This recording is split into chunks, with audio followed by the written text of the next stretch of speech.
Hey everyone! In this video, you will see how to integrate WiserNotify with Acuity Scheduling to display scheduled appointments as social proof pop-ups. Let's dive in. Let's connect WiserNotify with Acuity Scheduling. Go to your WiserNotify app. Make sure you have created a lead or sales activity notification. Click on Customize Sales Activity Notification. Go to the data source and click on Add Integration. Search Acuity Scheduling and click Integrate. Now log into your Acuity Scheduling account. Note, your account must be on the Powerhouse plan in order to access the API key. Go to Integrations page. Under Analytics section, find API.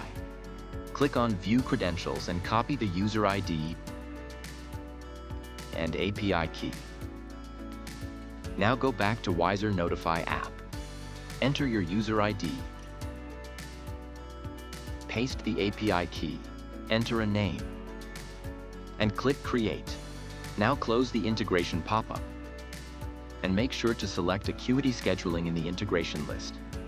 Kindly note, the notification will only appear if the selected data source has at least one data. After integration, once you have new data, it will show new lead activities. If you encounter any issues, refer to our troubleshooting option or contact our live chat support for assistance. That's it. You're all set to display recently scheduled appointments as social proof pop-up.